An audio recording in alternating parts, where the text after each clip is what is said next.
siempre identifica correctamente una planta medicinal.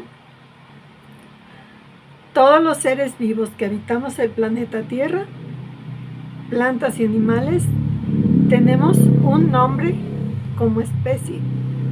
Ese nombre es único e irrepetible en cada especie. Por ejemplo, nosotros los humanos pertenecemos a la especie Homo sapiens. Todos los humanos actuales somos Homo sapiens.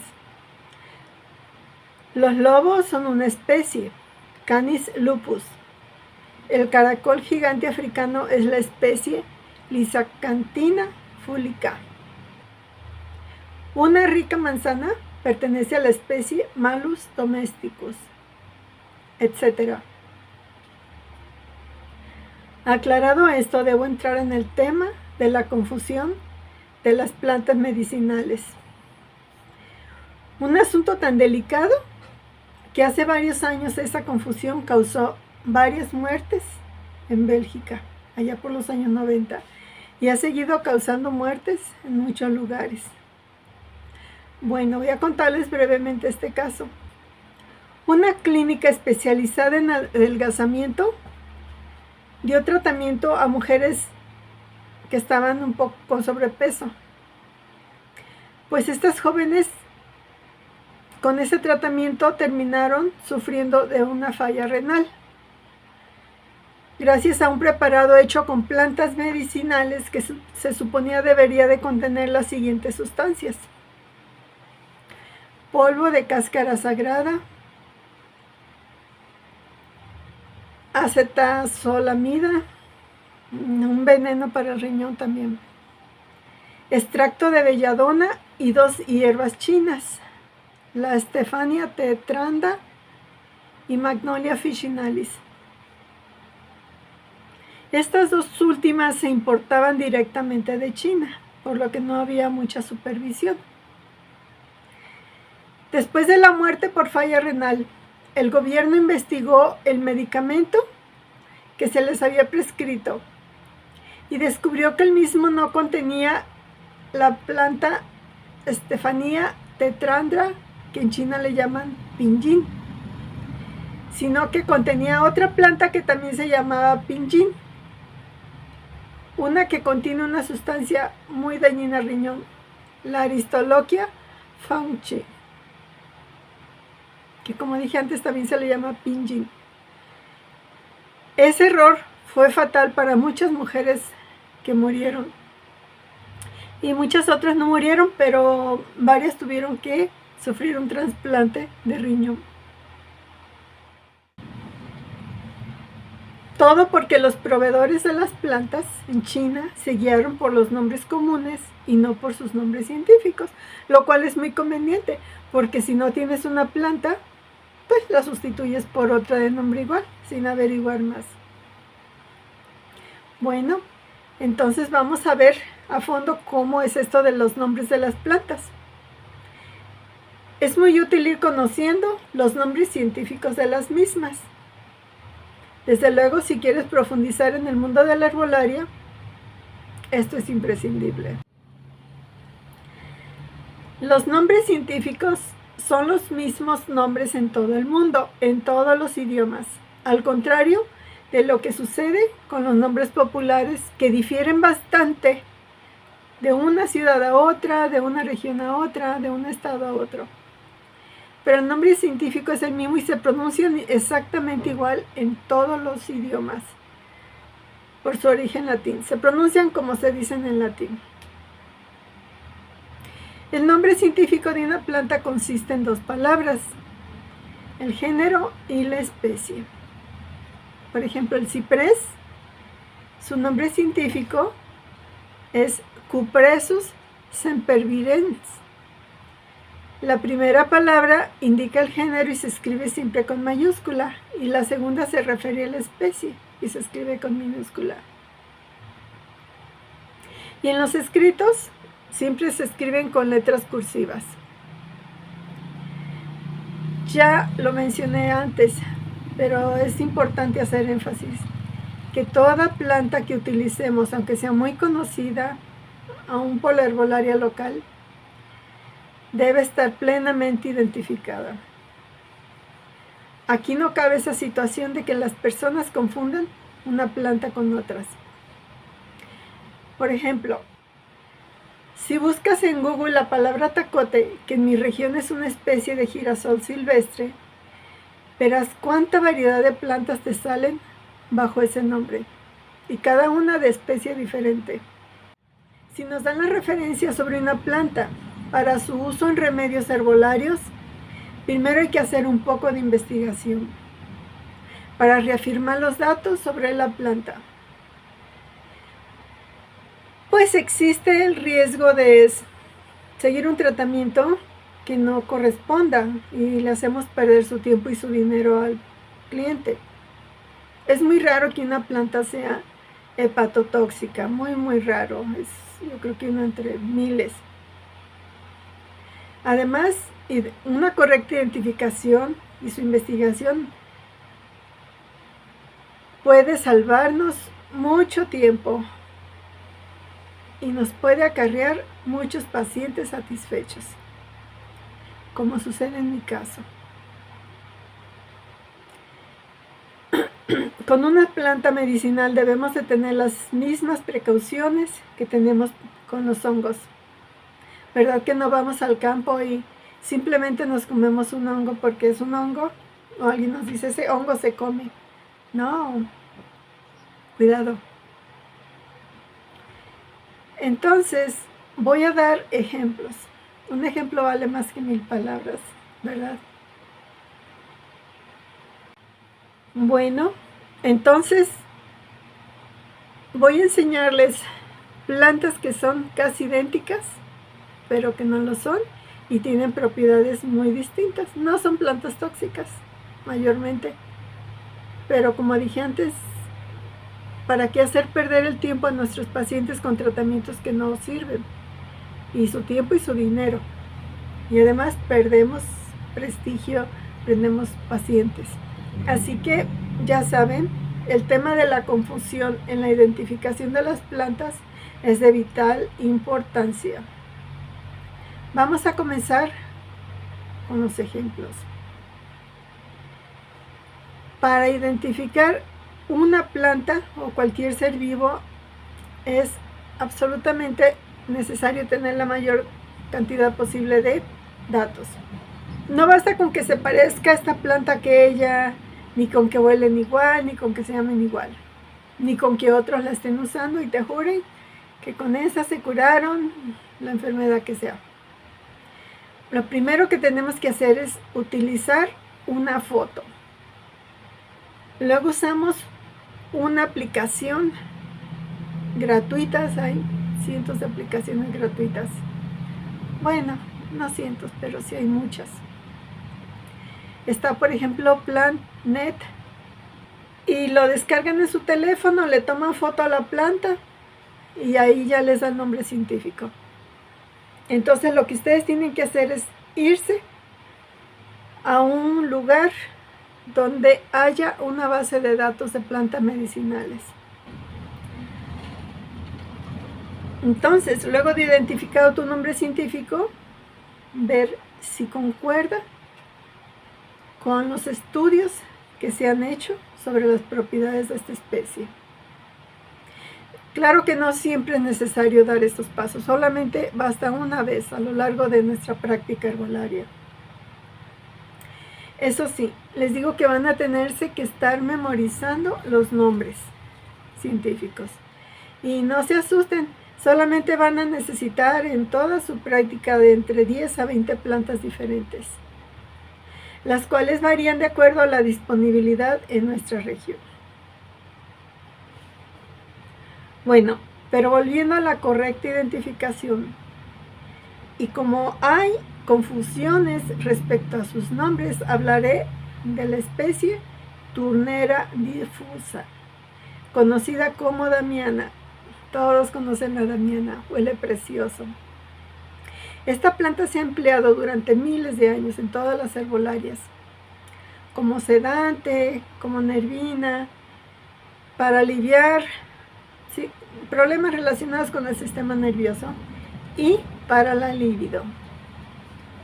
Los hombres la usan mucho para levantar su libido.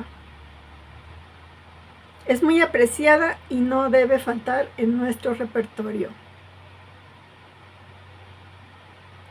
Esta es la damiana verdadera. Hay otra planta con la que se le confunde, la turnera ulmifolia, la cual también se le conoce como damiana. Pero en el mundo de la herbolaria, en el mundo formal, mundo oficial de la herbolaria, se le conoce como damiana falsa.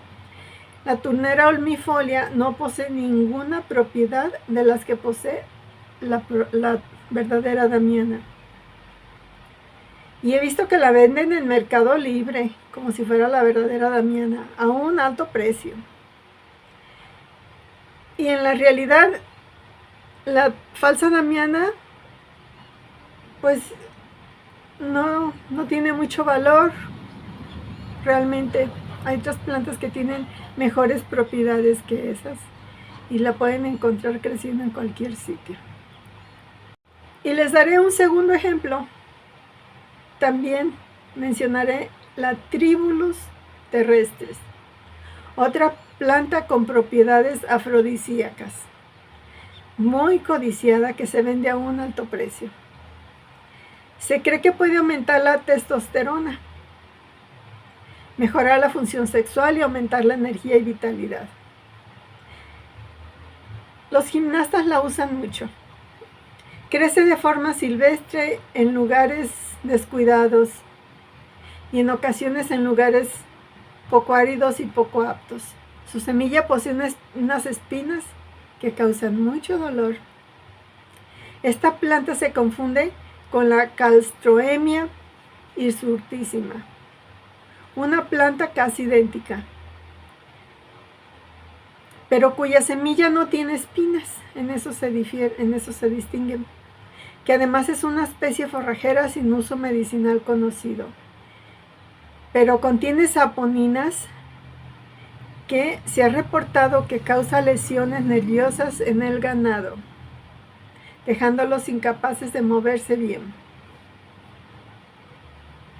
Y por último, veamos estas dos plantas que son muy confundidas. El diente de león, de nombre científico Taraxacum officinale, es una planta altamente valorada. En la medicina oficial, en la medicina alópata, se le emplea mucho. Claro, luego le ponen sus nombres así, nombres de patente. Sus propiedades protectoras del hígado están avaladas por muchísimos estudios publicados en el sitio de la Biblioteca Nacional de Medicina de los Estados Unidos. Y por otro lado está la cerraja, de nombre científico Sonchus oleraceus. Tiene propiedades diferentes y mayormente es una planta que se consume como una lechuga en ensaladas. Es muy nutritiva y posee algunas propiedades medicinales, pero más bien nutricionales, pero no las mismas que el diente de león. Ahora veamos qué hay en confundir las plantas por sus espinas, por su apariencia. A veces en una región le ponen a una planta el mismo nombre que a otra, sin que haya aparecido ninguno entre ellas. De hecho, los campesinos, la gente de los ranchos, los yerberos, le ponen a las plantas los nombres que a ellos se les ocurre, porque no han leído libros. Conocí un yerbero que tenía su patio totalmente cubierto de una planta que se llama Ora pronovis y su nombre científico es Pereschia aculeata. A esta planta en los ranchos de esta región donde vivo le llaman uña de gato, porque tiene espinas y tiene ganchos. Tiene una tremenda cantidad de espinas, créamelo, porque es una cactácea, de la misma familia que los nopales y los demás cactus. Oficialmente, en el mundo de la herbolaria, se le llama uña de gato a una planta de la Amazonia peruana, cuyo nombre científico es Uncaria tomentosa. Pues bien, este señor, que les cuento que sembró su patio lleno de peresquia, leyó en el internet que la uña de gato cura el cáncer. Y sin más averiguaciones se dio la tarea de hacer jugo de la fruta de esta planta que produce mucha fruta. Y se puso a venderlo como remedio para el cáncer. Al principio ganó mucho dinero, pues la gente decía, oh, él tiene un jugo que cura el cáncer. Y durante un tiempo le fue bien, hasta que la gente se dio cuenta que el jugo que estaban comprando a $20 el litro no hacía ningún efecto. Y el negocio dejó de ser negocio y dejó de recomendarse. Pues no hay mejor publicidad que la que te brinda un cliente satisfecho, más tratándose de cuestiones de salud. Entonces, vamos a esta parte. ¿Cómo se investigan las plantas medicinales y dónde podemos acceder a esos estudios?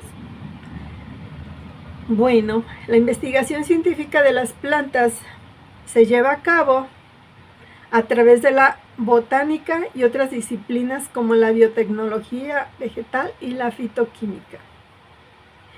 El objetivo es comprenderlas mejor y utilizarlas de manera práctica y aprovechar sus propiedades, porque la medicina oficial aprovecha sus propiedades, tiene sus secretitos bien guardados, ¿sí?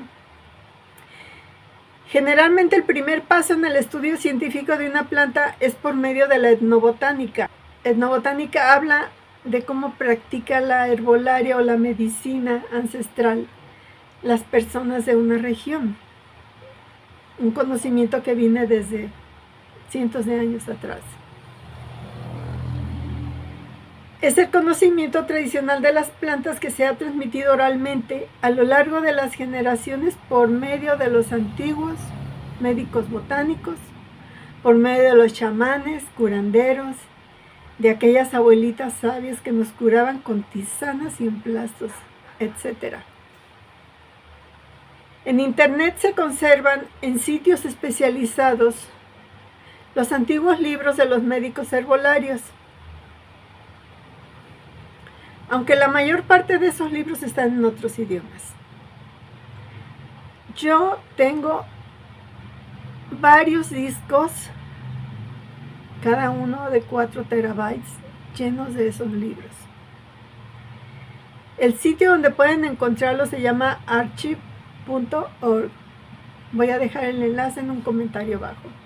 Y es uno de esos sitios donde podrás encontrar no solamente los libros de herbolaria, podrás encontrar todos los libros disponibles antiguos. Nosotros tenemos que hacer de igual forma que esos científicos. Primeramente, vamos a visitar a los hierberos, a los expertos en curanderismo, a las rancherías, a las montañas, a las aldeas apartadas, a selvas vírgenes, si somos aventureros, a investigar de ellos y tomar la mayor cantidad de información posible. Es decir, que si te dicen, tal planta cura el empacho, tal planta cura las heridas, entonces tenemos que buscar la identificación. A ver, dinos qué planta es esa. Ya nos dan la planta físicamente, le tomamos foto y guardamos el nombre que ellos les dan. Y luego nos vamos al internet, a las herramientas que les expliqué antes, para identificarla correctamente. Casi siempre es cierto lo que nos dicen. El 99% de los casos es esos chamanes, esos curanderos, esas viejitas de hace 100 años, saben bien cómo se usan las plantas, aunque no sepan sus nombres. No recomiendo comprar a distancia las plantas, ¿ok? A menos que sea un proveedor muy confiable. Y a menos que tengas mucho dinero, porque son muy costosas. Debemos usar las que se dan en nuestro medio, en nuestro entorno, en nuestros ríos, incluso en nuestros patios. Deben de estar frescas y en buen estado, y de esto hablaremos más tarde. No nos desanimemos si pensamos que no tenemos una planta para cierta condición de salud. Aunque no siempre. Puedo asegurarles que sí hay diversas plantas y alimentos que pueden sustituirlas. Búsquenla, identifíquenla, busquen los estudios científicos y consérvenla. Por ejemplo, hace unos 20 años quise comprar Simífuga racemosa, una planta muy reputada de que alivia los problemas de la menopausia. Y como la mayor parte de mis pacientes son personas que son de edad media o ya de 60 años o más, pues se me ocurrió que si la mandaba a comprar en un buen proveedor confiable, pues me iría bien,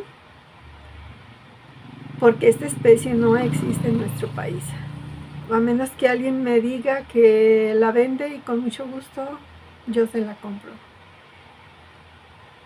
Y otra cosa, no la iba a comprar en cápsulas, pues yo de ninguna manera confío ni empleo nada que venga encapsulado, ninguna planta secada y triturada, porque aunque fuera la planta correcta, no tiene las mismas propiedades de la planta fresca, macerada para conservar al 100% todas sus moléculas intactas. Entonces intenté comprarla entera y fresca en línea, pero 1 kilo me costaba $240. Y estoy hablando de hace 20 años.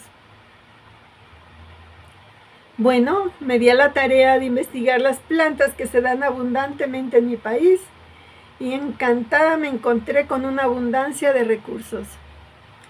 Raíz de regalis, la fruta granada, la soya o soja, la linaza, la damiana,